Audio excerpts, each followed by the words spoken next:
NYYST. This is New York, Yankee sports talk. Swinging for the fences, knock it out the park. This is New York, Yankee sports talk. Christian and Chris, of course SGR. This is New York, Yankee sports talk. Homie, New York, Yankee sports talk. Record, rain or shine, grab your shades and umbrellas. NYYST, you're hanging with the fellas. Welcome back. This is episode 269 of the NYYST podcast, presented to you by NYynewsTV. I'm your host, Christian, as always, joined by my co-host, Chris. You. And it's just us today. SGR is unavailable this weekend, so it's just the what are we, the original fellas? The fellas? The fellas? The OG fellas? The OG? No, we always forget SGR was actually on the original episode. Was he? Yeah, Ryan on the farm. Yeah. It's how it's funny how it's just more from like him having his own segment to being the stat guy to just like, I'm Ryan, I'm on the show. And you changed his name too. His name has evolved. Right. And it used to be stat guy Ryan, but like I remember, everybody knows I'm a big wrestling fan. Like when Triple H was Hunter Hearst Helmsley, Connecticut Blue Blood, and then they didn't want to change his name when he became DX Suckett, Triple H. They were just like, well, you're Triple H now. We'll just call you by your initials. So it's like he had a gimmick. Is that how it happened? Is that how that happened? Yeah. So that's why you did it then. You were inspired. That's exactly why I did it. If it wasn't for that, I don't know. We might still be calling him Stat Guy Rye. So credit, Triple H for telling people to suck it in 1997. Wow. It's Super Bowl Sunday. We'll do a little fun thing with that in a little bit, with just with the game and some thoughts on it. Obviously, this is going to drop before, or I should say after the game is been played. But, we always do this every Super Bowl Sunday report. We just give a quick thought on the game and see if we're right. We'll do that. Also, the Monument Park draft was supposed to be today. SGR is not here.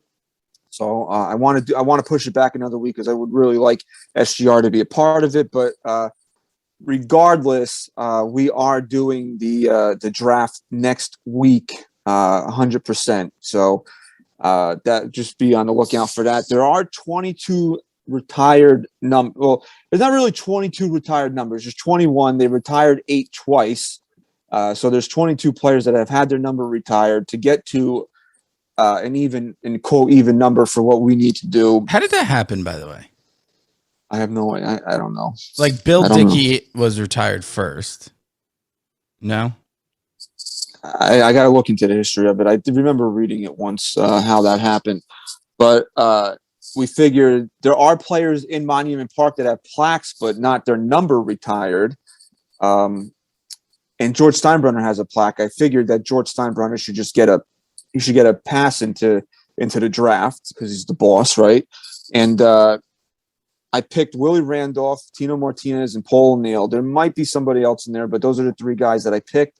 Fans voted for Paul O'Neill, so Paul O'Neill's in the draft. There's 24 players, or 23, I should say, and George. So there's 24 people that are going to be in the draft next week. So when people vote, what are they voting on? Who's the better player? Because what if someone drafts George?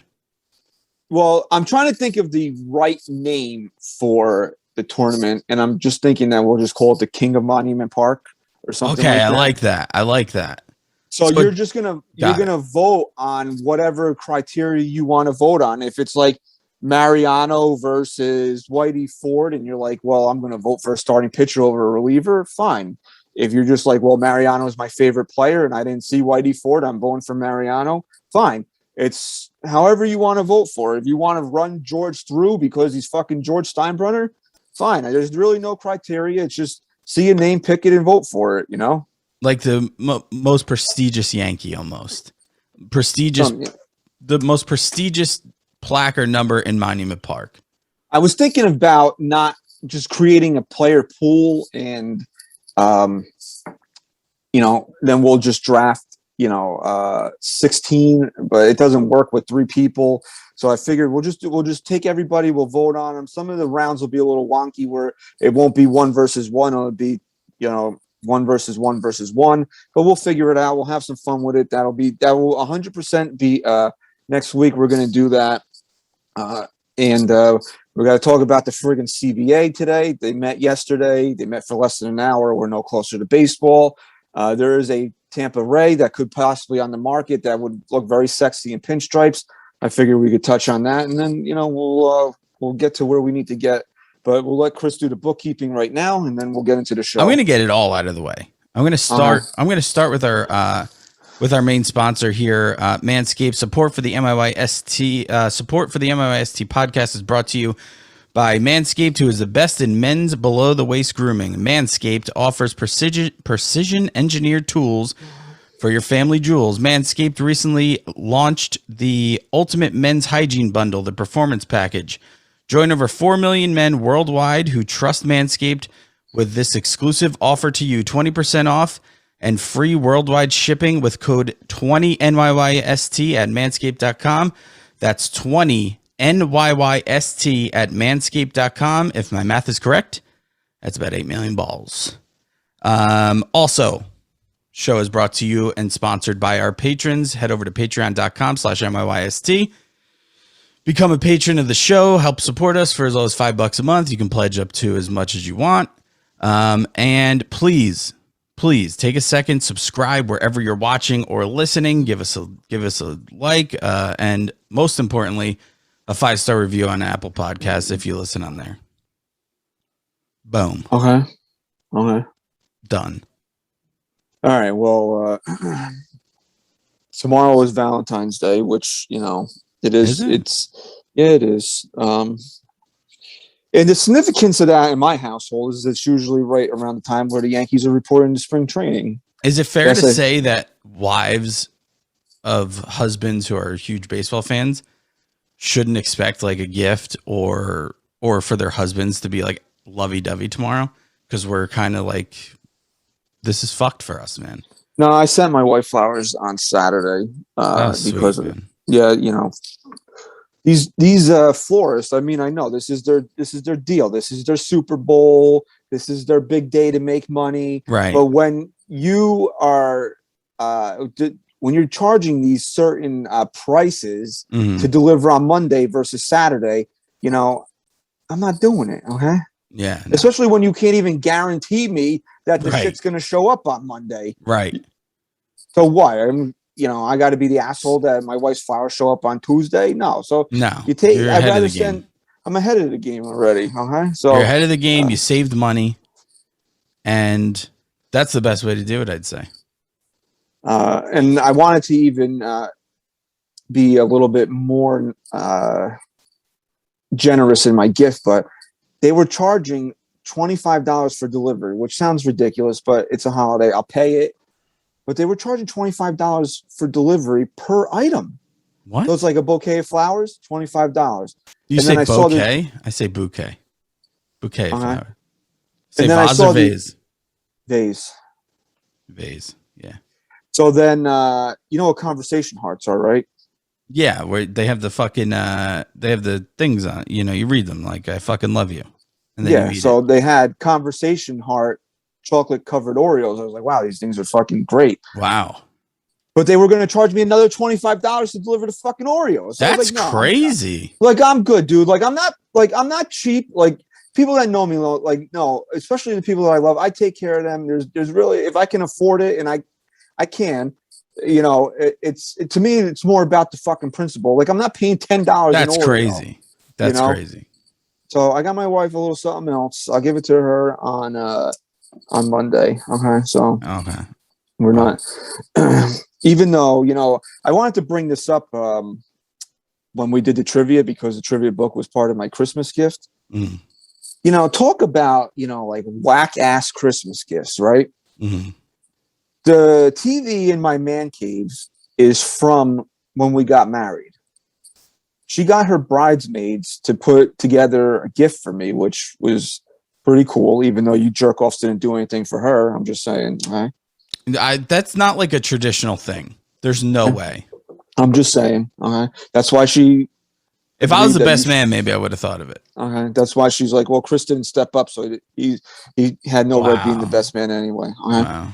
But anyway, so or maybe it was just a gift for her, and I put the TV in here anyway. I'm not really sure. Okay, Probably. but we got money from our bridesmaids to get a TV. I put it in here. Problem is, I should know this, right?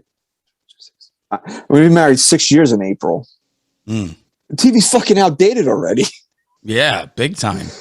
So like all the streaming apps that I can only really get like Netflix and Amazon Prime on there, but I also have like Paramount, Peacock, Hulu. You gotta get like HBO Max, Chrome stick or whatever the fuck they're called. So like I told her like what I really want for fucking Christmas is a new TV. I want a new TV for in here so I have all my apps and blah blah blah. So she buys me a fucking Amazon Fire Stick. Yeah, there you go. She was like, wow. Screw you. Yeah, she was like, fuck you, dude. Like here. Yeah. I mean, I use it. I like it, but like I really wanted a TV. Yeah. I'll think about doing it. Maybe I'll get a TV for you. I might have a TV for you soon. I don't need a TV. Okay. So this is the type of entertainment you get when our major segment is planned and we can't do it. And on top of that, we really don't have anything else to talk about. Well, I mean, we have a lot we have a lot we can get angry over, probably. All right. So that's why we got in the whole thing about Valentine's Day, because we should be getting excited. It's usually like somewhere in between like the 12th and 16th, somewhere in there. That's when the Yankees usually report to camp, right? There's no level of excitement this year because yesterday the two sides met. It was under an hour. There's no deal. Now we'll go through. There's an article by Mark Feinsand kind of detailing what was proposed yesterday. I know that the MLBPA sent a couple of lawyers, and nothing really transpired. Rob Manfred had a press conference on Thursday. They're really, I mean, the way I look at what the players want, I look at what the owners want, and I'm like, there's a real simple solution here. There really is. But they refuse to see what the simple solution is. They want what they want. Each side wants what they want, and they're not really willing to bend enough to get anything done, either side. That's why I can't. I've said this before, and I have to say it again. I can't say, "Oh, fuck the owners," or "fuck." No, it's fuck both of them. Okay, I'm just gonna give a little insight because I sold cars for a long time, and so lemons. Yeah, lemons to you. Here's a typical rule of thumb in sales and when you're negotiating. Let's say you come out with a price, your salesman comes out with a price of $80,000 for a car. Okay. If you want a serious negotiation, if you want to know that the buyer is a real buyer, by their counteroffer. Okay. And if that person comes out and says, no, I need to be at 20,000. What are you going to do? Are you going to waste time really negotiating? No, because they're not serious. They're not serious. And here's my problem. We don't have enough information here to know what is realistically possible. Like if the owners are down, what is it? The CBT? If the owners are down at 10 million and they come up to 15, but the players were up to what? 100. You're talking about, no, the CBT is the tax, the luxury tax. So what am I? So yeah. Whatever the players were at, they came down 5 million. And whatever the owners were at, they came up 5 million. But that's the pre-arbitration pool that you're talking about. Okay, gotcha. Pre-arbitration. But they're still almost $100 million apart. So I need to know what a realistic number is that is fair for both sides, because clearly the players don't think the owner's number is realistic, and the owners the same for them, but they're not even close. So it's like we're not even in a serious talk, and that's the problem for me. Yeah, I mean, I've had one steady thought throughout this whole process, and it's don't mess with opening day. And unless a miracle happens in the next couple of days, we're definitely going to have delayed spring training, and that opening day is becoming more and more in jeopardy with each day going by. So these two sides need to figure, and I can't, honest to God, like we know it got ugly during the COVID negotiations. The owners didn't want to play X games. That's why we did 60. You know, they could have played a lot more games in 2020. We knew the negotiation. It was like a precursor to this. But knowing that all the money they lost in 2020 by not having anybody in the stands, and then last year with a lot of these cities, even late into the season, still had restrictions on the amount of people that could come to the ballparks, that you're willing to jeopardize even one game. And it won't be one game, because if they're going to jeopardize opening day, you can figure we're missing at least 3 or 4 weeks. Right. Now, if you're willing to jeopardize even one game of regular season baseball, it's just to me, it's just a complete stupidity on your part that you finally have a full season ahead of you where there's no restrictions in any of these cities, where people can come and go, and you can maximize the amount of money that you can make. And it's a complete insult to your paying customers. Yeah. That Absolutely. we finally, like as fans, we have not been able to go to baseball games in 2 years in any type of regular fashion, and in any quote normal setting. Now, some cities are a little bit more liberal with their COVID, and I don't mean liberal like liberal conservative. I mean liberal in their rules for COVID than others are. We know that, living in New Jersey, the way New York and New Jersey are compared to like Florida, Texas, whatever. We don't have to get into that, but now you pretty much have the entire country on the same page with outdoor venues and shit like that. Like, why would you want to even give up a game where you could be making money? It's foolish, but my analogy wasn't good. I should have said this, because as the salesperson, you're more like the owners. It should be more like someone coming in with a trade-in, and I value it at $20,000 and they want $80,000. Like, my point of making this comparison is saying, okay, my $20,000 is probably a little low. I can probably come up a little bit, right? Maybe I can really do 25 or 30, right? But 80 is fucking ridiculous.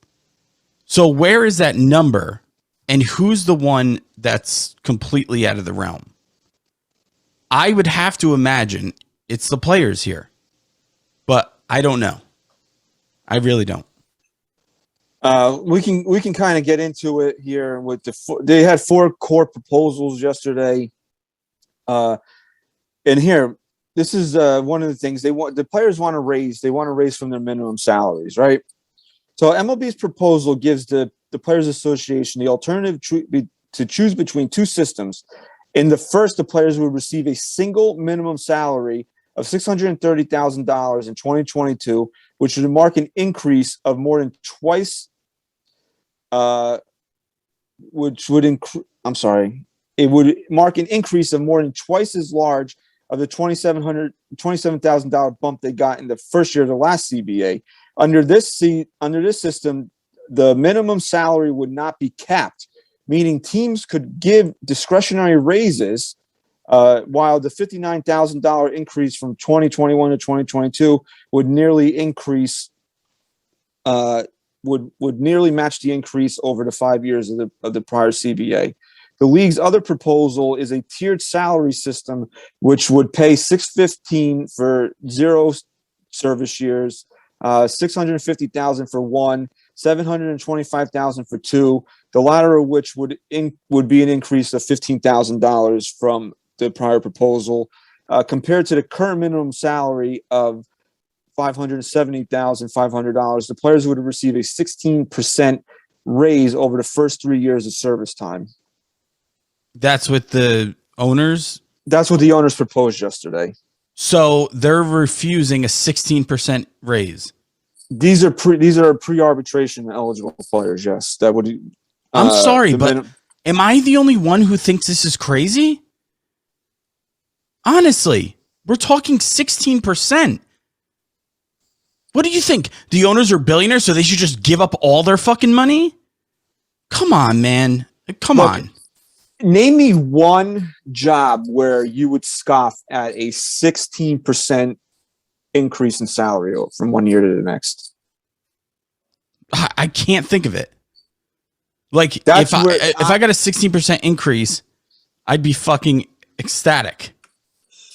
Yeah, I mean, I just want to look at something real quick. I hate taking the owner's side. I really do. And I think their counter offers have been spiteful, but for a reason, because the players aren't even fucking serious. If the owners were down at 10 million and they're starting over 100 million, they're not fucking serious. Why should the owners take them serious? What do these players think? They just get all the money? You see, there's only one owner. There's hundreds of players. It just doesn't make sense, man. Yeah, I mean, that's where they lose me, where they're getting a 16% increase in salary for players that are pre-arbitrate. Now, you got to understand what pre-arb players are. These are guys that are coming up, and they could be the Tyler Wades of the world. These are not superstar players, or it's giving them a little bit more security, which is good. I'm not saying that's a bad thing, but how much more do they want? Like, in this article, it doesn't say exactly what the players are looking for, but when you're telling me the player they're being offered a 16% increase in salary for these guys that they could be in and out of the league in 2 years, that's fair to me. I'm sorry, to me that's fair. Look, it's easy. It's easy to want to blame the owners. It's easy, right? They're the billionaires. It's easy, but it's also lazy.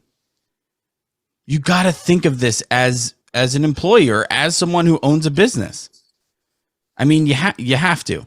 You can't just think of it based on who you think, has more money and who's the evil and who's not. Take all that aside and just put yourself in both sets of shoes. That's like you interviewing for a job that's offering $50,000, and then they ask you what you were hoping for salary wise, and you tell them 200,000. And like, yeah, they really want you. You're gonna really, help their business. But like, then maybe your counteroffer should be 75,000 instead of 195,000. So if the players take this tiered proposal, which is basically kind of how it is now, I think the minimum is 570. It's 570, right? It's the minimum salary, but I think they get incremental. It went up to 630, right? Yeah, but I think they get incremental bumps up until they're arbitration eligible. But if you take the tiered salary, right, they're getting over those 3 years, you're getting almost an extra $100,000 a year. That's a lot of money, dude. It's crazy. And again, these are if you're a Wander Franco, or Franco, however you say his name, you might get bought out. You might get your arbitration bought out like the Rays did for him. But, how many of those guys are the Tyler Wades of the world that will never even be offered a $1 million contract? Exactly. That's the point. We're talking about the owners having all the risk to begin with. And now we're risking even more by paying guys that we're not even sure are going to be part of my team, part of my future. And each of these players are now going to get an extra $100,000 over the course of, and it's not, it's $278,000 over 3 years. It's almost an extra $100,000 a year. Hey, Christian, let me tell you something. Let me ask you something. If these guys are going to get so much more money, would the Yankees maybe think twice before they called up Tyler Wade for something back in the day? If they were going to have to commit to this much more money? No, because it's still cheaper than signing veterans. You're still going to have to pay a veteran X, maybe $1.5 million or whatever. But my point is, wouldn't it run the talent kind of thin?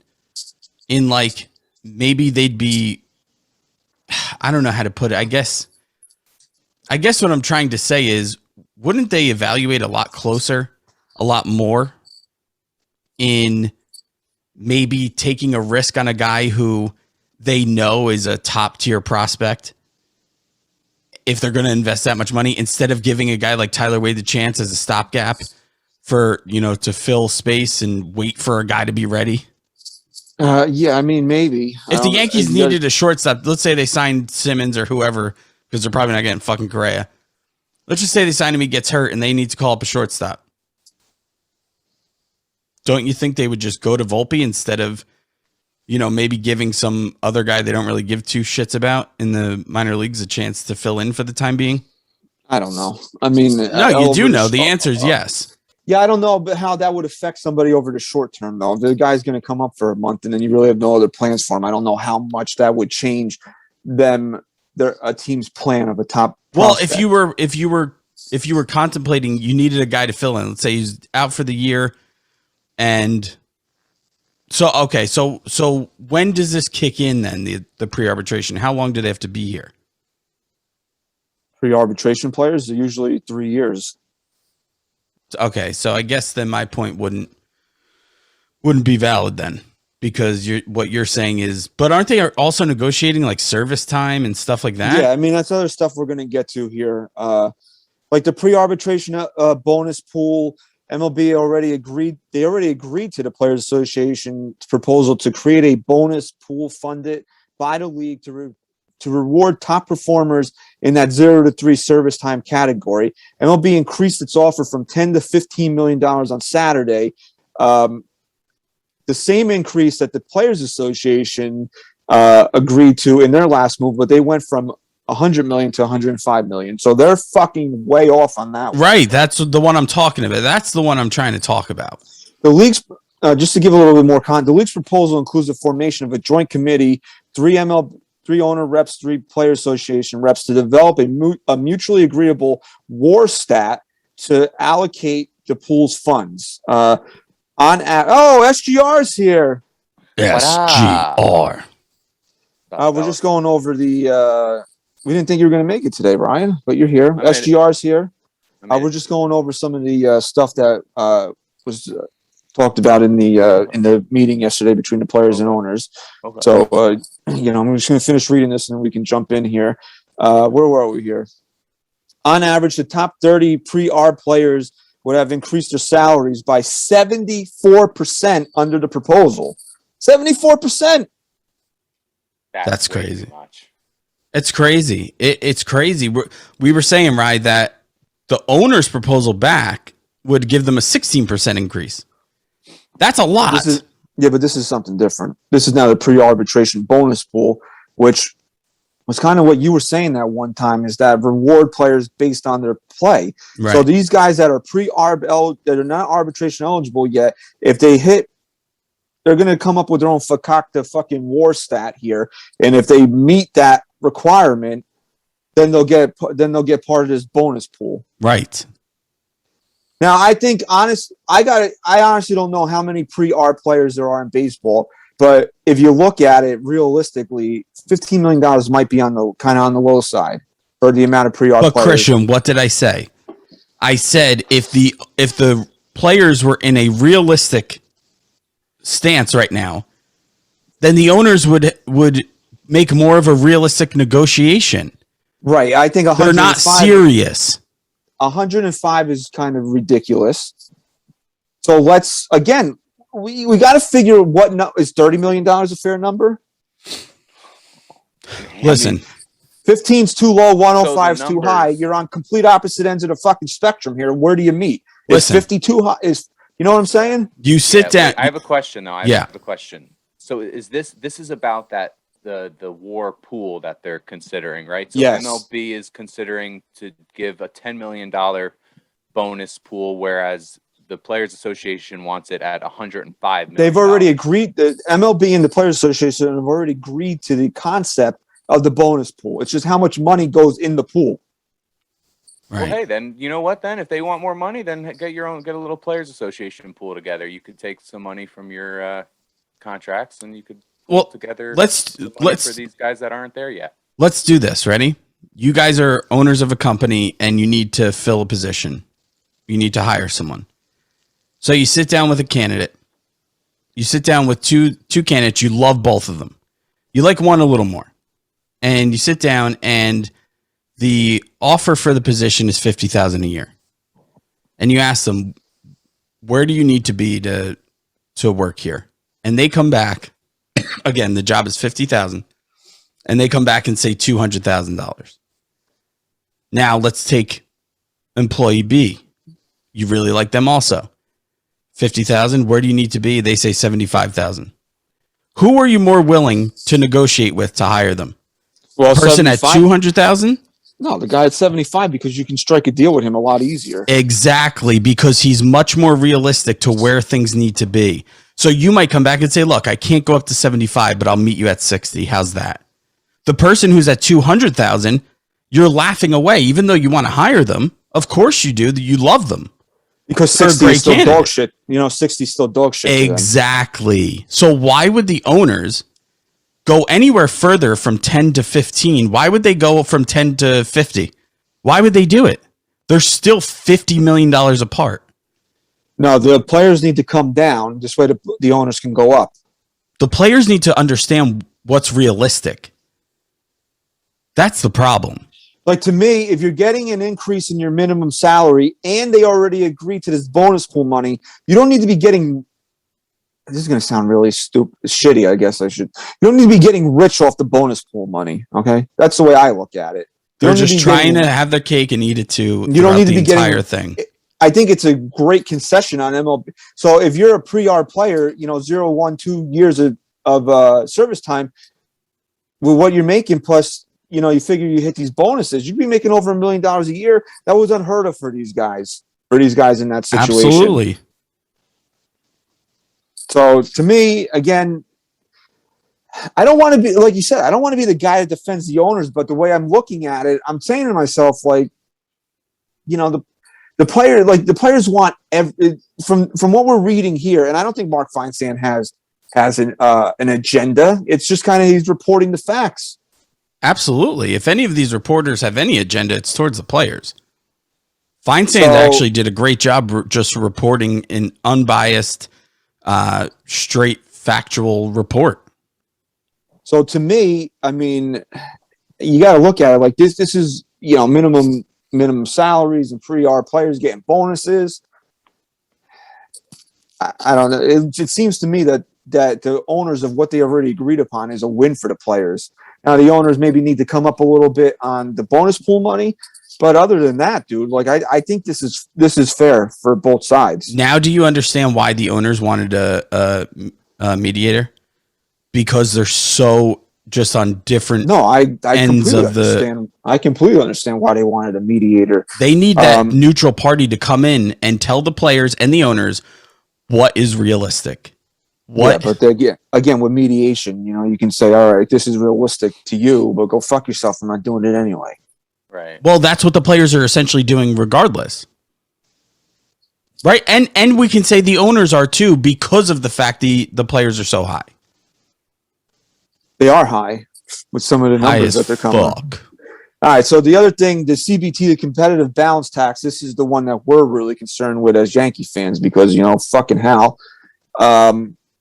MLB offered to increase the base tax and surcharge thresholds from its prior proposal by $2 million each in 2024, 25, and 26. So it will go from 218 to 2022, to $222 million in 2026. Additionally, the league made an additional concession to the union by withdrawing the proposal to require clubs over the threshold to forfeit draft picks. And to me, that's a big concession right there because what's one of the things that you always heard that Brian Cashman said that he didn't want to do by going over the tax? Sacrificing those picks. Right. And now you don't have to. Okay. So do we really think that would change anything for the Yankees? No. But I think for certain teams, knowing that they can still keep their draft picks and only have to pay a monetary fine might change their thinking. It absolutely would. I mean, think about free agency versus mid-season trades. Just in general. I mean, we say it all the time. Hey, if you can wait another year to just pay money for this player instead of giving up half your farm system, just wait. So it goes on to say that only teams surpassing the $234 million threshold would be subjected to a draft pick forfeiture. So you would have approximately a $14 million wiggle room to sign players and not have to forfeit draft picks. Which honestly, I think they should just get rid of it altogether. The forfeiture of draft picks. Honestly, that's my take on it. But they're giving you a little bit of wiggle room there to sign players and not have to worry about. Well, the problem, forfeiture. Christian, is it actually goes against the players again, because the reason they won't give up the full forfeiture of the draft picks is because they know how big that is. That some teams who don't give a fuck about money will just go way past the tax and not give a fuck. They need to have that implemented for the teams that don't have as much money, to be fair, to have an extra penalty for these teams who do, and need something else to discourage them from going too far over it. Yeah. Well, then at that point, I wonder if they're going to consider getting rid of the qualifying offer draft pick. Well, there's more on that. So there is more on that? I was going to ask if there was anything on that. So it goes on to say here, teams surpassing the $234 million threshold would forfeit a second-round pick, while teams surpassing the $254 million threshold would forfeit a first-round pick. Based on this proposal, only 14 picks would have been surrendered during the last CBA compared to 23 picks. So, I mean, it doesn't really sound like a lot, but, that's 9 draft picks that teams could have kept and possibly spent more money. It also goes on to say MLB's proposal will eliminate creating more. I don't know I can't read this word. Let me look this up. And honestly, for me not to know a word, that's crazy. Spell it. Okay. Oh, damn. I got it right here. I'm going to Google it. I know here. Okay. Oh, yeah, Google it. Fallacious. Should DuckDuckGo it, dude. Google might All right. suppress it. So the dictionary definition of the word recidivism is the tendency of a criminal to reoffend. So I don't really know, but I understand. So they want to discourage someone from continuing to do it. Yeah, so it says MLB's proposal also eliminates recidivism, if I'm saying that correctly, creating more year-to-year consistency. So they want to eliminate repeat offenders in both team payroll and competitive balance. Under the previous CBA, teams could reset the penalties by going underneath the threshold for one season and following with a massive spending spree. Ending this would result in restraint of runaway spending, which would help competitive balance. So it would essentially, what kind of like the Yankees did leading up to, I guess, the Cole signing. They got under so they could spend that money on Garrett Cole. They want you to kind of spend evenly. They don't want you to spend nothing one year, go batshit crazy the next year, and then spend nothing again. Right. Which again would be nice for us. I mean, honestly, it makes a lot of sense, because why penalize a team to only, let's say like when Garrett Cole was a free agent, the Yankees had their eyes on this guy forever. So if their plan was, well, we can only spend X, we don't want to go over this. Well, we're not going to spend any money leading up to getting Garrett Cole, because we're not going to go over the tax we penalize in the year that he's there, because we have to get him. Everything so to me. If that was eliminated, then the Yankees could spend a little bit more freely and not have to worry about when there's a big fish in the market that they want to catch. Yeah, everything to me is just pointing towards the players not really thinking all of this through, because in order to help the guys at the bottom of the totem pole, which is what obviously they're trying to do with a lot of this, they're trying to protect these players and give them a future and, fair compensation. At the same time, you're going to have to sacrifice some of the guys at the top. And it's like they don't want to do that. They just think that they deserve all the money and all the policies to help both ends. And it just doesn't work that way. It just doesn't. Think about it like this, right? What does every agent that has a free agent want for their player? What do they want more so than what the final number is? Years. in terms of baseball, what do you want? What's the one thing that you hope that happens? Guaranteed money? I don't know. No, you want the Yankees involved in the negotiations. Oh, yes, to drive prices up. So if the Yankees are sitting on their hands one year because they're worried about the tax level, because there's a player next year that they really want to get, wouldn't that be something that as a players association, you'd be like, no, we want every team to not have to worry about the years that they're going to spend, right? That they should just be able to spend every year. Right. And again, I like to dumb things down to everyday life. If you're someone at a big corporation making, $200,000 a year, and you're, all your employees get together and you want to start fighting your boss to pay the guy who, delivers shit for you for $15 an hour to get paid, $50 an hour, the owner should look at you and say, well, okay, how much of your salary are you going to sacrifice? And then you come back and say, no, we want more too. Why? For what? You can't fight for one end of the spectrum and not be willing to sacrifice a little on your end. You just can't do it. No, that's how negotiations work, right? That's kind of how they work when you have two sides negotiating. You're not going to get everything you want. You have to kind of compromise and sacrifice certain things. Right. Because what is that? Agreement.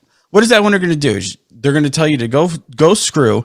They're going to possibly hire something to automate your job or to or outsource your job, and it's just they're not going to sit there and just accommodate everything. That's why now the owners don't have those options, right? We're talking about a sport with actual people. They don't have those options. So what are they doing instead? They're just saying no. And that's why we're still not at an agreement.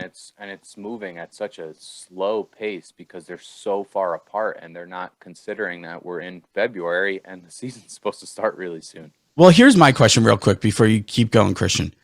If the owners were going to come back at what they came back at, they had to have known. Like Manfred came out and said, we're confident this is going to get it. No, you had to have known that it's not even coming close. So why take so long to make this offer? Why? That's where the villainy of the yes. of the owners comes in. Why the lockout? You didn't have to lock out the players to negotiate. You didn't have to do that. They did. Okay, this is where the owners are wrong, and I'll die on this hill. Because I think we've been pretty fair in saying that both sides are fucked up in the way they're negotiating. But the owners are completely 110% wrong for these two things. One, locking out the players. They did not have to do that. They could have negotiated in good faith with no lockout. And then if whatever you came to this point where teams were supposed to go to camp and they didn't have a deal, then you could have locked them out. You didn't have to do that when the CBA expired. That's the first thing, and I forgot the second thing. The second thing, hold on. Waiting so long. Oh, and why it took them, and why after the lockout did it take you so long to get to the table with the players? Right. Those are the two things where they're completely wrong on. Right. Because you could have locked them out. Even if you say, well, there's no agreement, we don't want them at our facilities, whatever, blah, blah, blah. Lock them out. We'll get to the fucking table that week. I think the players are delusional. The players are delusional, and the owners are spiteful. That's where the owners are wrong in all of this. Yes, they're being very spiteful. I think Manfred's doing a miserable job facilitating everything, and his comments the other day to make it seem like, they were. And I'm not saying they're not proposing something fair, but in the context of everything, they know it's not fair to the players. They know that the players aren't going to think it's fair because they're nowhere close. So they should have just stuck to their guns with a mediator. And if the players rejected it, leave it at that. Well, here's a couple of other points, right? Rob Manfred sucks. We all know that, right? We're not going to take Rob Manfred's side, but I think he's getting a lot of undue hate in this scenario because he works for the owners. He's just doing what his bosses want him to do. So when you say Manfred sucks, he's a clown, he's an asshole, great. You're misdirecting your hate against the owners. Like those are the guys that you really should be directing your anger towards. And another thing is that we know that minor leaguers that are not on the 40-man roster are not considered part of the players union. so they can report to camp. That's why you've seen like Volpe and Dominguez and these other guys at the Yankees facilities, because they can go to camp. They're not on 40-man rosters. Well, MLB, and this is a terrible optic, they hired a guy, a lawyer, $750 an hour this fucking guy charges, to argue that they shouldn't pay minor leaguers that show up to camp during the lockout. You can't fucking pay these guys. They're showing up to camp. They're working. You can't pay them. What are they working for, though? They're working for the team. They're as far as I understand, their seasons will start on time. But the players are ruining their future. Well, they're ruining their future in the sense that I don't think they're ruining their future. They're trying to fight for them. But if you're allowed to go to camp, you're working. As far as I know, all these minor league seasons are going to start on time. You can't pay these guys. I'm trying to think of what point I was trying to make. I don't know. I don't know. Here's my thing. Why do you have minor league players as an owner? Why do you have minor league players? So you can bully them. Yeah. And not pay them and feed them wheat bread and cheese. Yes. And get people on social media all agitated. Why do you have minor league players? Just because it's fun? Does it bring in like shit ton of money? Is that why you have them? Do the minor leagues bring in so much revenue so you need them? No. So why do you have them? They're for your major leagues. It's a feeder system for your major leagues. Okay, so if your major leagues is in shambles and it doesn't even exist right now, why would you pay the people that you're investing into for your future? Because you're not going. But why? It's my whole point.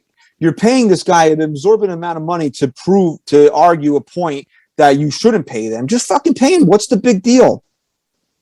They're showing up to work. Yeah. Okay. This is gonna be also though. They're also in a lockout for this season, so you're thinking of paying these guys and that they will help in the future when the game resumes. If the owners don't want to pay them, then I guess their other alternative is to stay home. But I don't know if they can actually do that. They might have to do this. So just fucking this is what I don't get. Why are you being spiteful against them?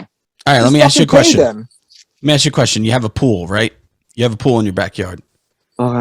Someone comes, locks it out, locks it down indefinitely. You have no idea when they're going to unlock the pool for you to use again. Mm-hmm. Do you continue to pay the pool guy month after month? I don't understand the analogy. You have a pool guy that comes every month for you to make sure you're very rich. The pool guy can't go to work. These guys, they're allowed to go to work. For what though? To just be minor leaguers forever? To hopefully one day that pool will be open again. And I'll be right. Able to go back. But my point is, who cares about the guys underneath until that pool opens back up? All right, who cares? So everybody that wants. Why would you want to invest your money in shit when you don't even have what you're investing in them for? All right, so everybody that wants to sit on their hands and wait for fucking Anthony Volpe in 2023, let's not pay him. Let's not have him play. Let's have him lose another year of development now. That's part of the consequence here. And that's where the players should say, no, don't show up. This is part of the leverage. I know you need to get paid, but the owners are investing in you for something that they're not taking seriously for us on their end. It's easy for Max Scherzer to tell a kid like Anthony Volpe not to show up and forfeit, whatever it is, the fuck that he makes playing for Somerset. I know, it's easy for him to say that. You want the owners to feel the impact. I mean, fine, then fuck MLB, let these kids develop, and we'll start MLB again when they're fucking ready. I mean, you're investing in something that doesn't exist anymore. You think that both sides are at fault, right? So I mean, so then you're going to tell the minor leaguers not to show up, is what you're saying? Because if they're there, no. Honestly, my biggest argument is minor leaguers should be considered part of the union. That's my biggest argument, because it doesn't make sense that they aren't, because they can just show up and get paid. The owners have to pay them during all this. But again, what's their money? Can Their I ask money you a is- question? Yeah. In all seriousness, have you ever worked for a union? Had a union job No. before? No. Exactly. Okay, so I have. Yeah, I've so worked- give me a little insight. Okay. So the owners don't want more union workers. They don't want that. They will never agree to making minor leaguers that are not on 40-man rosters union workers. They'll never agree to it. If they would never will do rather that, if they shut- would they never would do rather that, sh- then why are they even part of the negotiation? Why are the players allowed to negotiate for them then? they're negotiating for union workers. Once you get called up, you're a union worker. They're not trying to fight for minor leaguers to get paid more?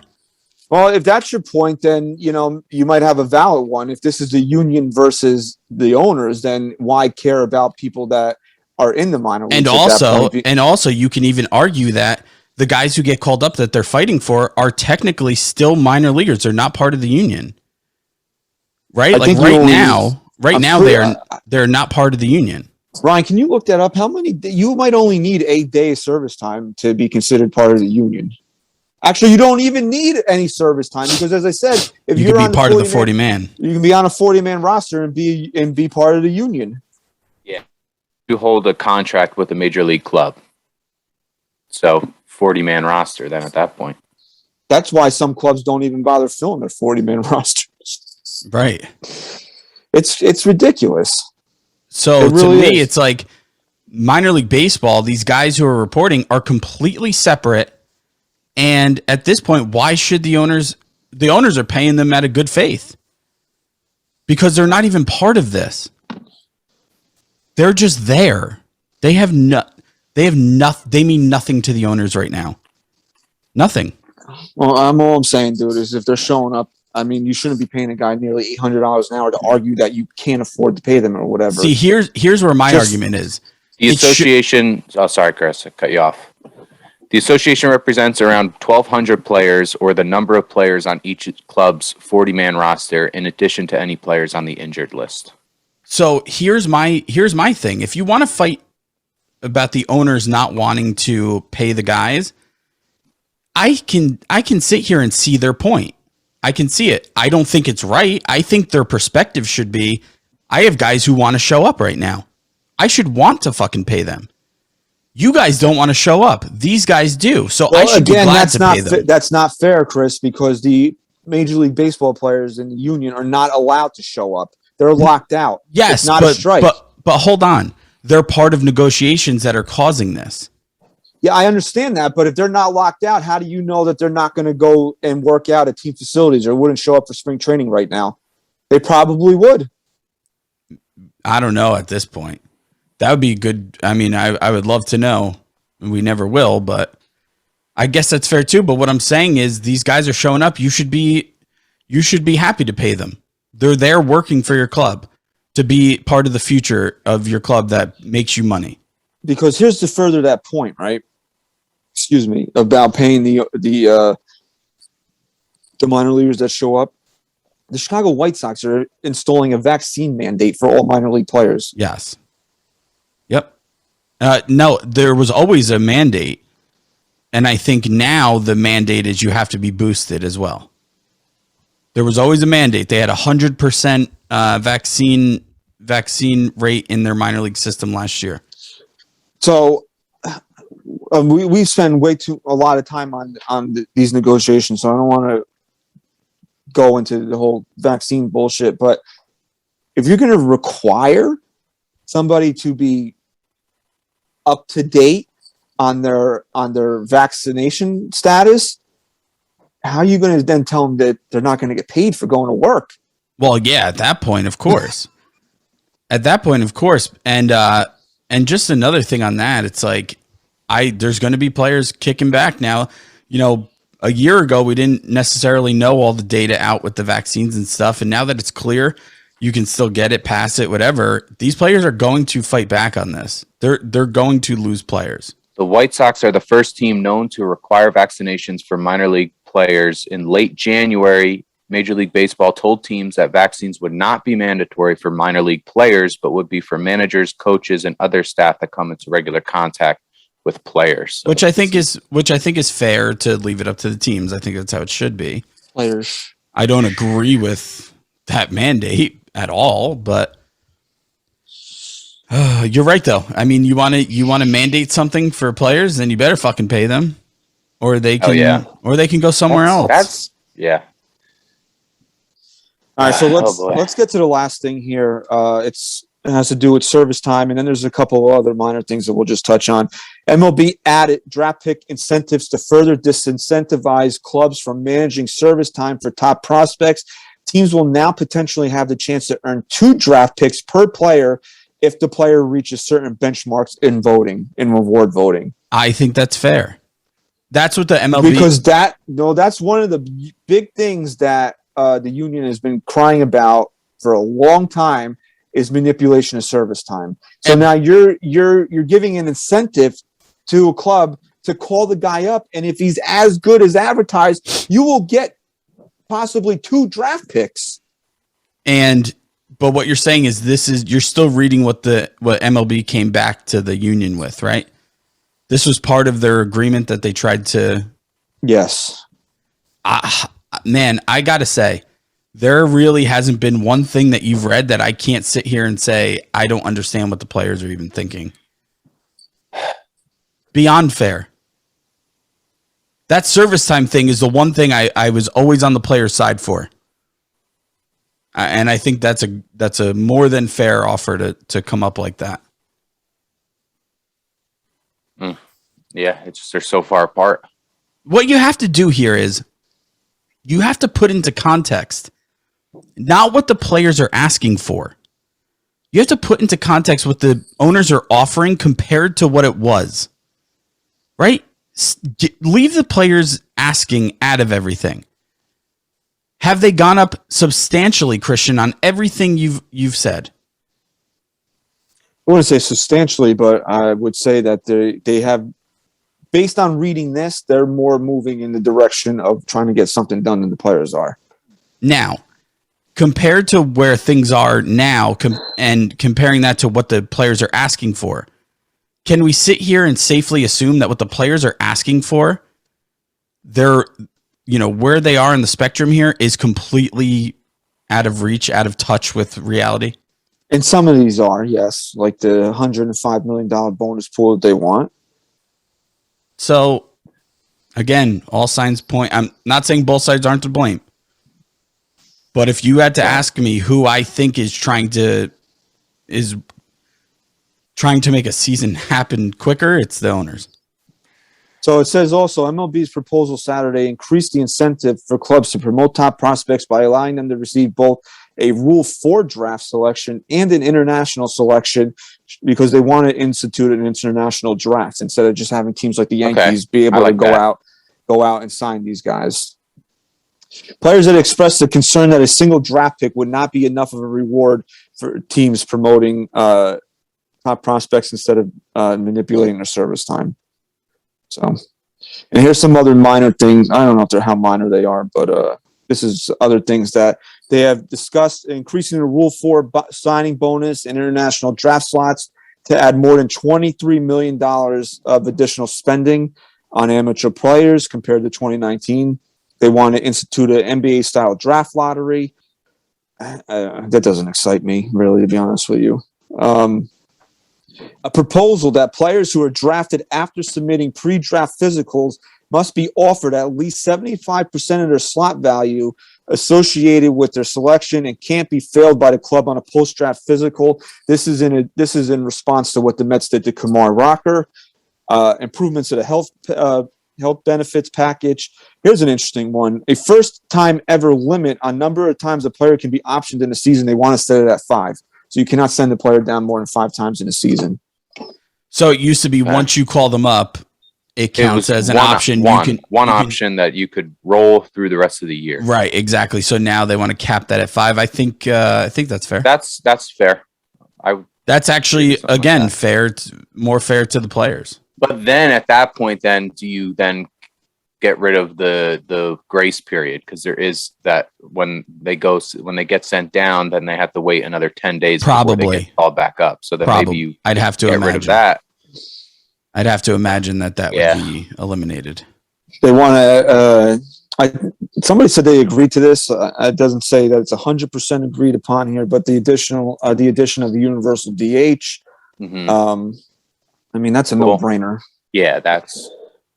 And here, this is what you were saying, Ryan. MLB's offer to eliminate the qualifying system would end draft pick compensation, making top free agents more attractive potential suitors.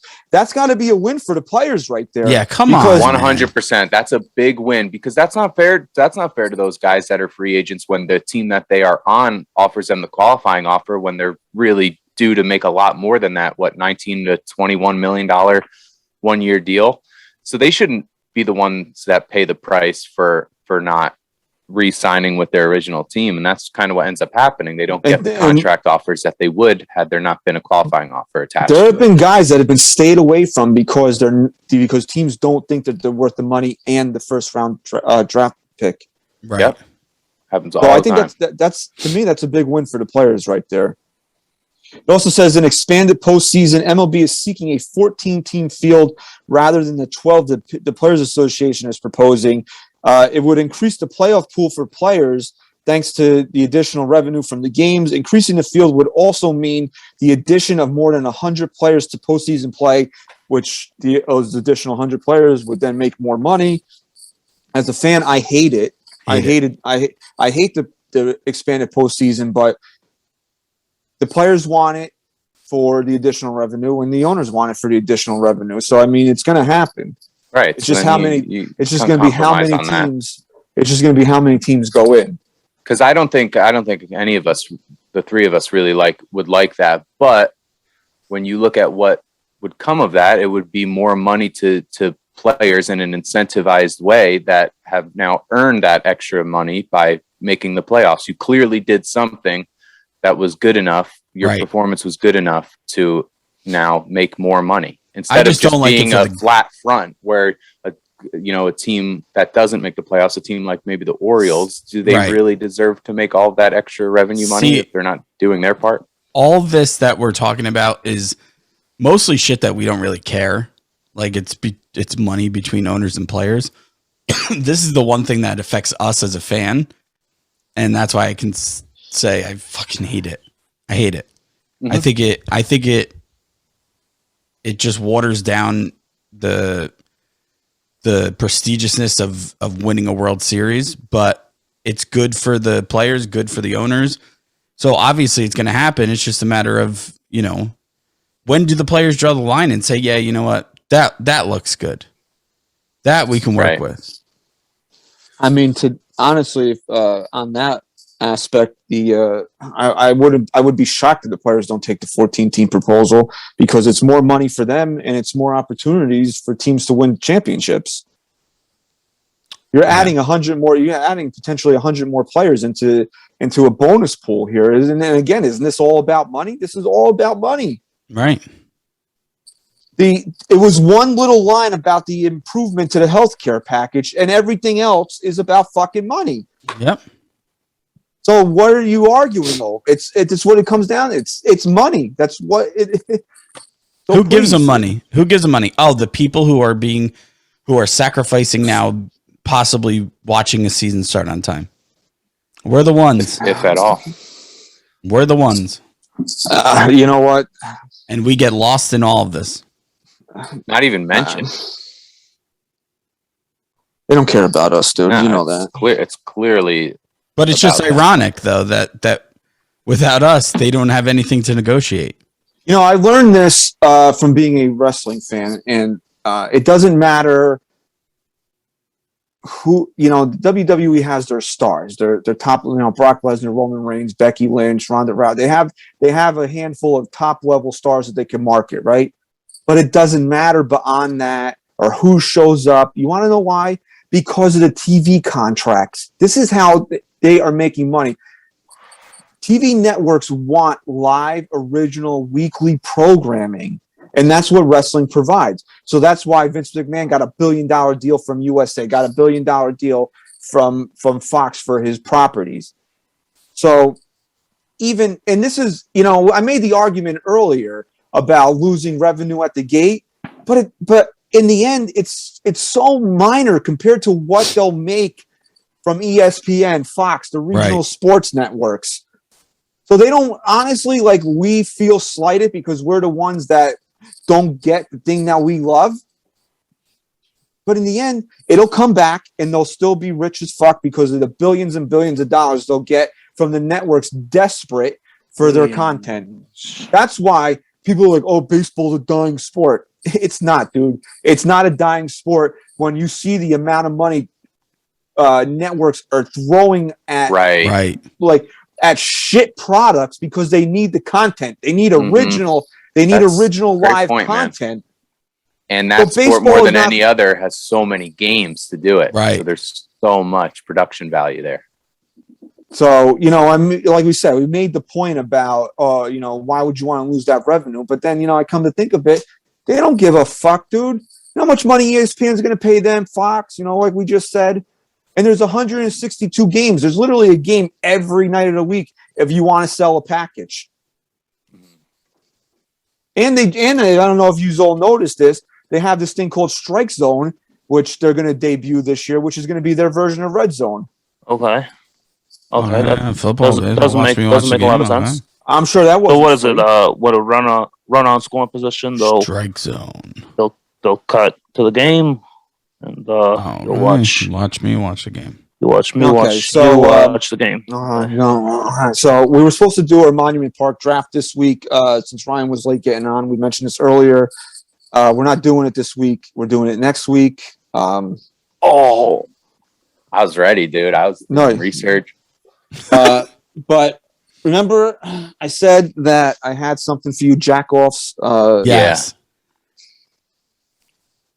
Wow. Oh, sweet, dude. I have one for each of you. Wow. Thank you, bro. Thanks, man. And if anybody wants NYYST gear, you go to nyy.news and click the shop tab. We got hoodies, zip-up hoodies, tumblers, t-shirts, mugs. Yeah, I mean, we got tumblers on there. Yeah, we got tumblers. We got Fugazi Yetis. I mean, it's an expansive shop.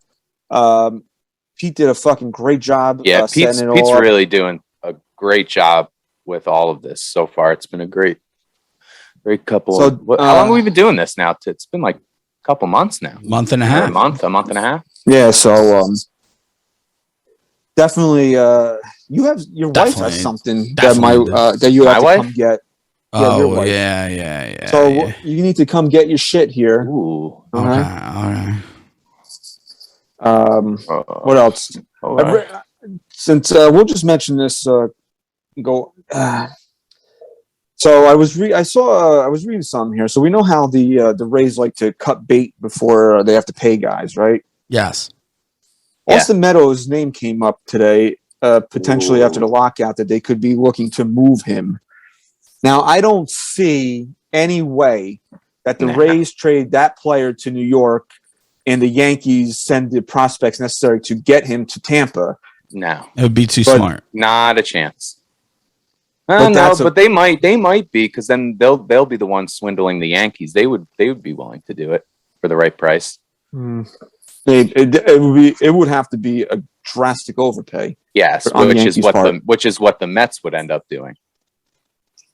But Austin Meadows is the type of guy that you look at that could potentially be available and look and say, wow, this is a guy that the Yankees could really use and need, a young athletic outfielder that, has 30 home run, 100 RBI potential. I mean, since his first full season in the big leagues was 2019, he hit 33 home runs, 89 RBI. He had an OPS around of 922. What did he do last year? He had a 772 OPS last year, so it went down drastically, but he still hit 27 home runs and drove in 106 runs. I mean, offensive production dropped drastically throughout all Major League Baseball last year, so I'm not too concerned with that. This guy's a guy who would fit in perfectly for what we need. I mean, that left-handed swing. Is he a switch hitter or he's only lefty? Nah, I think he's just left. He's a lefty here. And he's a guy who, whenever he gets up against the Yankees, I just hold my breath. Oh, he kills the Right. Yankees. That's what it comes down to too. It's kind of like a Garrett Cole situation. You're taking a guy, an opponent away that Yeah. The Yankee good tax against on you. him would be through the roof. Yeah, he's the top of the list right now in terms of Yankee killers right now. Austin Meadows is number 1 in current players. I'd say that destroys the Yankees. I think you'd have to look at a package. I don't think you. I don't know if he. This is like this would be like a top level. I don't think Austin Meadows like a top level type guy. I think he's a very good player that would fit in perfectly at Yankee Stadium. But I think to get a deal done with the Rays and Yankees, you're talking like Dominguez, Volpe, and a good pitching prospect. Yeah, it would be a deal where I wouldn't necessarily blame the Yankees for passing. Probably a pitcher too, I'd say, because they have that I literally Franco just said kid. that. Okay. No, I'm saying instead of Volpe or a Peraza, yeah, but the Yankees don't have the pitching prospects on the level of Volpe. I don't know if they would really match up unless they want to move someone to second base because they have Franco over there. Well, you could always trade Volpe for something that you need. Okay. Yeah. You just got. I mean, if you're the Rays, you just take the assets. Yeah. No, but I just don't see them doing that. No, I don't either. I mean, but it honestly, on paper, it makes too much sense to me that the Yankees could potentially match up with the Rays on an Austin Meadows deal. Which is why it wouldn't happen. Yeah, I mean, too much sense. Whenever you you have too much sense, now with him. Whenever you have too much sense surrounding something the Yankees should do, it will never happen. Because you got to assume that if they're thinking of Meadows, getting rid of Meadows, that they're most likely thinking of moving Glasnow as well. I don't know if he'll be even available this year, but neither was Tommy Kahnle, and he signed with the Dodgers. So Glasnow had Tommy John, right?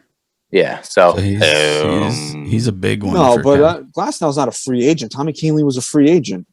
I'm saying that a guy could still be moved with not being able to play is all that I'm saying. Yes. Right, but it's not a fair comparison. Well, it's a fair comparison in a way that both players were signed or on a team without being active. Yeah. They were injured. All he's saying so is it's not apples and walnuts. Okay? All he's saying is players can still be acquired and signed even if they're going to be out. So we for know the that season. Brian Cashman's fucking traded 100 guys that have yeah. been injured, and but I'm just if Tyler Glasnow would that be a risk you're willing to take for 2023 to give up assets to him? Yes. Cashman would be. Yes. Tommy John? Did you say Tommy John? Okay. Did he have one or two? Two? Oh boy! If he had two, then you had me. Oh my god, dude! Your Cashman somehow, some way has gotten better.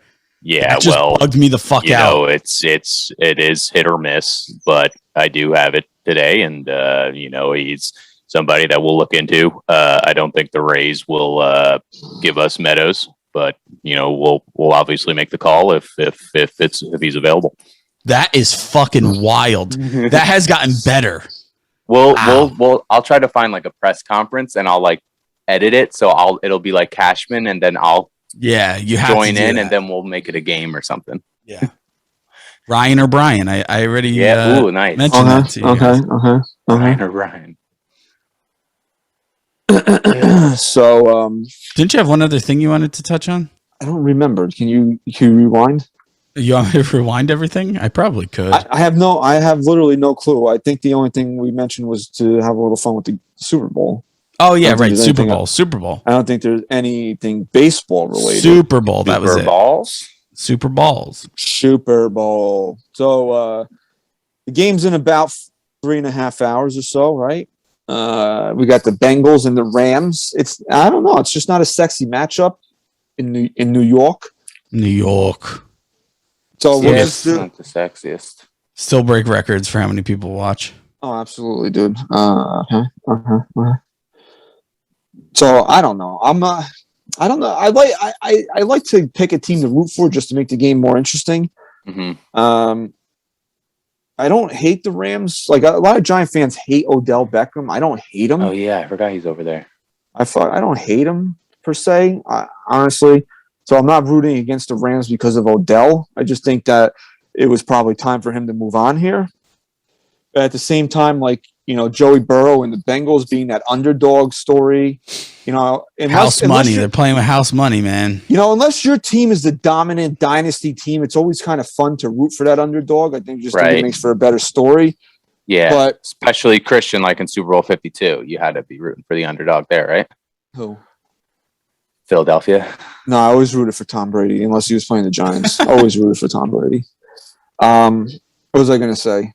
I don't know. But fucking Eli Apple is on. As a Giant fan, like I can't wish happiness for Eli Apple. Where's he? Everyone hates him. He's a corner. He's playing for the Bengals now. Oh, really? Yeah. But he's just so fucking tone deaf because he was like the 10th overall pick and he fucking sucked here. And like then all of a sudden like he starts ripping Giant fans for no reason. Like, damn it. Dude, you were fucking terrible here. And you talk about the perfect name for a New York football player. You got Eli for Eli Manning and then the Big Apple. I mean, it doesn't get much better than that. And like, then I think you blew it. Yeah, you blew it. I think when he was getting roasted by the media, like his mom would go and like step up for him and start talking shit to him. Did you guys see all of these? Sorry, this is changing the topic, but all of these Joe West memes that have been coming out this week since he announced his retirement. Like one of them was, I went to congratulate. I called Joe West to congratulate him on his retirement, but he missed that call too. I like Joe West. Did you guys know this? There's only been 2 quarterbacks in NFL history that have won both a college national championship and a Super Bowl. Is it Joe Namath? Joe Namath is one. Okay, yes, Alabama. I did, and then I won Super Bowl 3. Joe Namath is one. All right, and the other was. I forget who it was because don't say it though. Quarterback though. I just said I don't remember who it is. They did this on Carton and Cuthbert's the other day.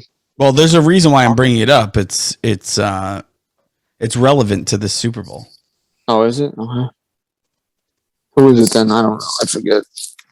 If it's relevant to the Super Bowl, it's relevant because it would be Burrow would be one of them.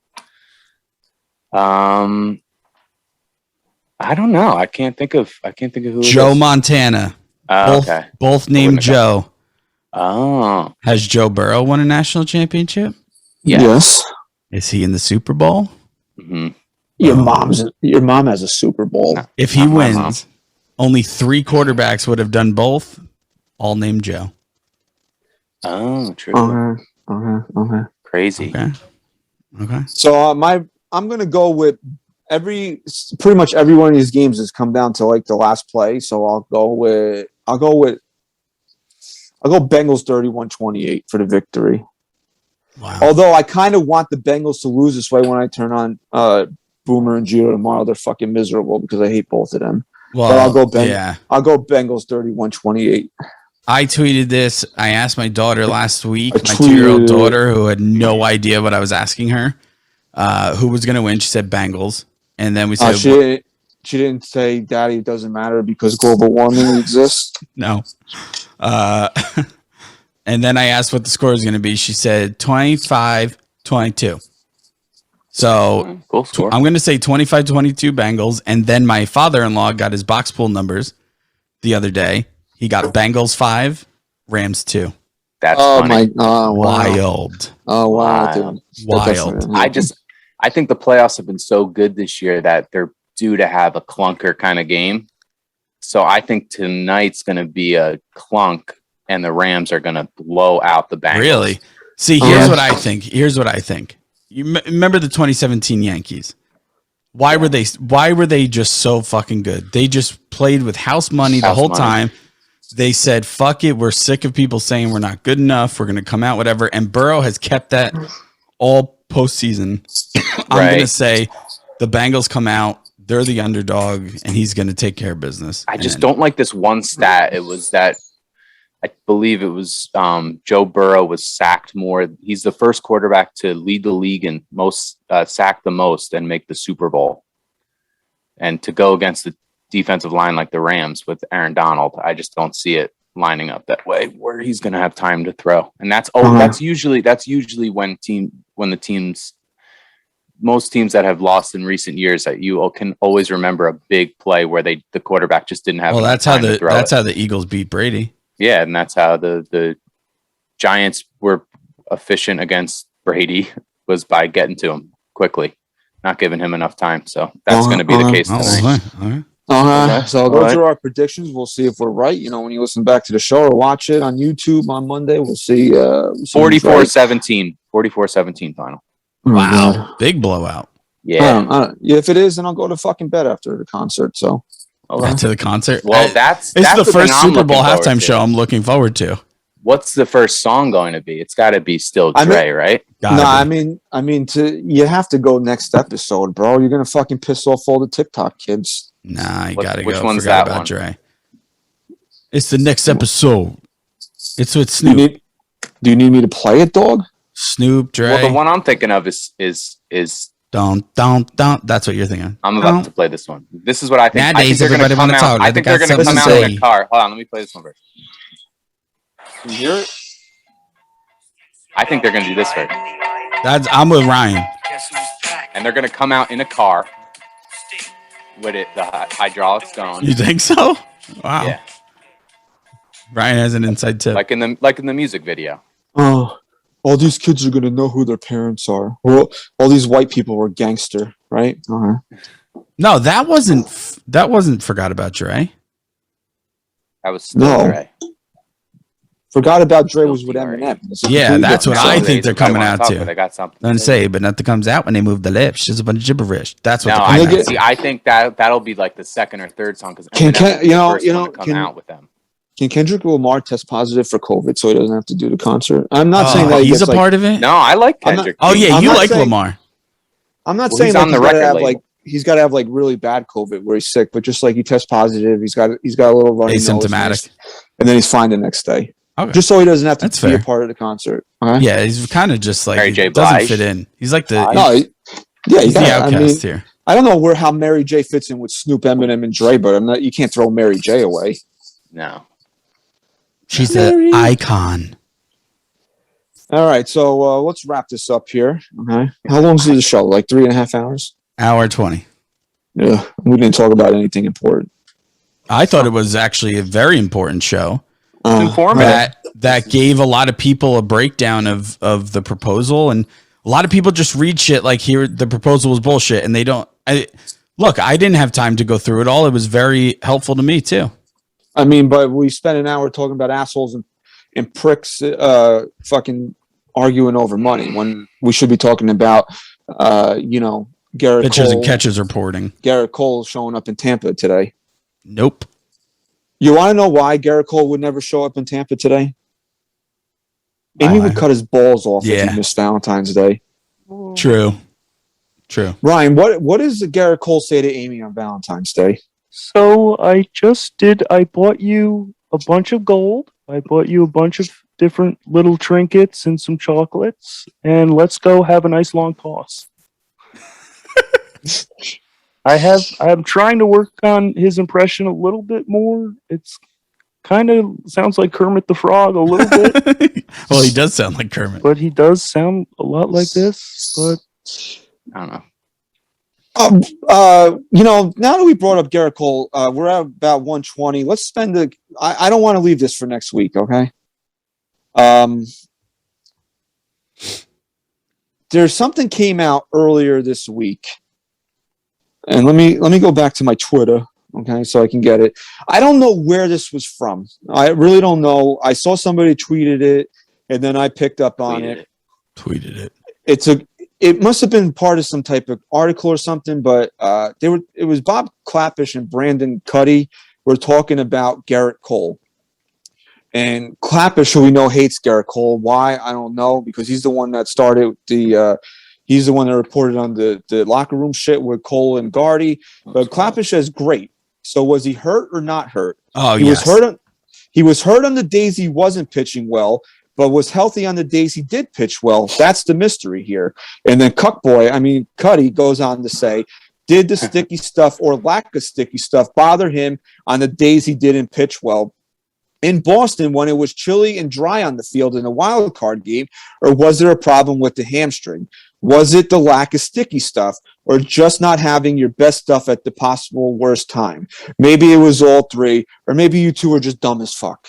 Maybe That was me. That was me adding it in the end there, because honestly, this is what we have a group chat on Twitter with everybody in the NYY News TV team, right?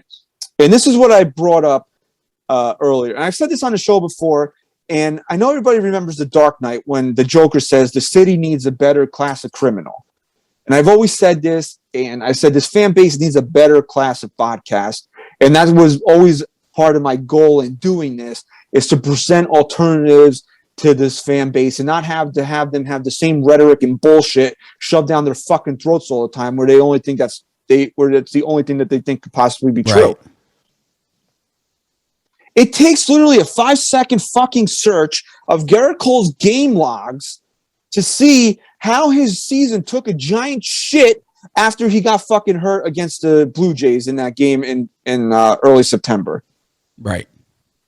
Now, Chris brought up this point earlier when we were talking about this, and maybe the spider tack can help Cole get through with an injury. Whereas without it, he has nothing to back up on. And maybe that's true. But if you're saying that Garrett Cole wasn't the same pitcher after the spider tack, it's factually incorrect. Right. Did he need an adjustment period after they took it away? Yes, he did. Well, I'll be the first to admit it. I sat here alone when you guys were jerking each other off, which is kind of weird because you're brothers, okay? And you guys weren't on the show. I sat here by myself, and you know how much I love Garrett Cole. I called him a fucking fraud. And that was after, I believe, the Met game when he was handed a 30-0 lead or whatever it was and couldn't get out of the third inning in a 7-inning game. I called him a fraud. But like a true ace, readjusted, and he had a lot of dominating performances after that. Astros. And right before the injury, he had a 15 strikeout game. Right. So don't tell me Against the Angels, right? Right. And I don't think Ohtani played, but still, dude, it's a fucking 15 strikeout game. Doesn't matter. It doesn't matter. Yeah. And name me how many times that happens in a year. Not against many. anybody. Not many. So don't fucking sit here and tell me Bob Clappish, who, again, dude, this is so disappointing to me, because when we had him on the show, I wasn't blowing smoke up his ass. I genuinely looked forward to reading his column every Sunday in the Bergen Record. And it was kind of an honor to sit there and get to interview this guy and talk to him directly one-on-one about the New York Yankees. But then the way that he's just turned into like a fucking 14-year-old girl gossiping in a high school bathroom over the last 6 months to a year is really fucking, it's disheartening or it's disgusting. Okay. Number one, but it's also disappointing for somebody that I kind of looked up to in the industry. Yeah. He lost all credibility. And my point with the Cole, just to what you were touching on, was things like spider tack just like steroids don't make you hit 760 whatever home runs like Barry Bonds. I'd say spider tack with pitchers doesn't make you a fucking phenomenal pitcher. What it could have done for Cole was get him through days that he didn't have his best stuff. Get him through times when he was hurt. Yeah. To get him through times when he was hurt. You're losing that plus you're favoring your leg, forget it. And that takes adjustment. I'm not saying Cole can't come out without it now and pitch through an injury just as effectively without it, but it's an adjustment. And we brought this up here because of the nature of the Yankee season and where they were in the calendar. They didn't put him on the injured list. If he got hurt, if that happened in May, Cole gets 6 weeks off. Right. But they needed to force him back out there because they didn't have anything clinched. And it was in the second week of September then. Yeah, they still limped into the postseason. Yeah, I mean, imagine if they didn't have him. So, and again, if you look at his game logs, he had a 1-run performance against the Orioles in his next start, but he only went 5 innings. You mean to tell me that's acceptable from Garrett Cole? And I think he fucking taxed himself, if I'm not mistaken. He threw a ton of pitches. That's why they had to get him out there. He clearly wasn't right, and he probably only gave up a run because it was the Orioles. And we remember how pissed we were at him when he got his fucking ass handed to him against the Indians. Oh, can I say Indians because it was last year? Yes, as long as you're referring to the prior year. when he got his ass kicked by the Indians at the stadium and he got booed off the mound. And Susan was like, "How dare these people? Well, how dare us?" And then she come on doubled now. down on that. Susan, he didn't do his job. Being 0-2, bitch. So again, like I want to be mad at Garrett Cole for not delivering on what he was brought here to do, but you know, at least if you're covering the team, be fucking honest about what happened here. I don't need to sit there and kiss Garrett Cole's ass and post pictures of him and his kid dressed up as Dwight fucking Schrute. Okay, I don't need to do that. I respect what he does on the fucking field. I admire him for what he. I don't know if admire is the right word, but I love what he represents for this team, and I'm going to back him as that. But I don't need to go out there and write things like the Garrett Cole SMD tour if I didn't believe it just to kiss this guy's ass. But I really expect Garrett Cole. I'm pretty sure Garrett Cole sees all this shit and he's going to be like, well, fuck you guys. Yeah. You know, that was the one thing with him last year was that the passion never went away. He was clearly, he wanted to perform. It just wasn't working. I saw a video of that 5-0. Did you see this, Christian, when he was, there was a mound visit during that Indians game in September, and he looked back at the scoreboard and he saw that Toronto took a huge lead and he screamed. I didn't see that. He was Yeah, I'll try sending it to you guys. So he looked up at the scoreboard during a mound visit and you hear him go, fuck. He screams it. So, you know, that's what I did like to see. And I think that could have been ultimately what ended up hurting him the most was that it was kind of, he was trying to push past this injury to help his team, but really it ended up hurting his team in the end. Yeah. I mean, honestly, like we talked about that too. Like we respect the gamer in him that he wanted to take the ball and he knows his role on his team. But again, if you're not even close to 100%, you might be hurting the team more than helping it. So it's a double-edged sword here. But you know, if you're covering the team, how many people that read that do the type of have the type of thought processes that we have here and really pay attention to things? What, 10%? Right. So you got 90% of people that read that and be like, yeah, that's right. Garrett Cole sucks because he doesn't fucking cheat anymore. Right. So obviously when I read shit like that, it's a fucking hit piece and go fuck yourself. Okay. Agreed. So I just wanted to bring that up right there. Next week, very excited. Everybody here on time. Okay. Everybody here on time. Oh my God. We will do the Monument Park draft. I explained how it's going to kind of go down earlier in the show, but very excited for that. And, you know, hopefully we'll have to kind of stick that at the end of the show because I'm just being an optimist here that something will fucking happen in this next week where we'll keep being optimistic, dude. Just don't hold your breath. No, I won't. I can't since COVID anyway. I'll die. But we want to thank you for your continued support of the show. Thank you for listening to episode 69. 260. What were we saying before? 69. 69. Number 69. Number 69 has not been put in Monument Park yet. Okay, so if somebody wants to take that and go in Monument Park, you can do that. Okay, so thank you for your continued support of the show. Thank you for listening to episode 269. Follow us on Twitter at NYYST_podcast.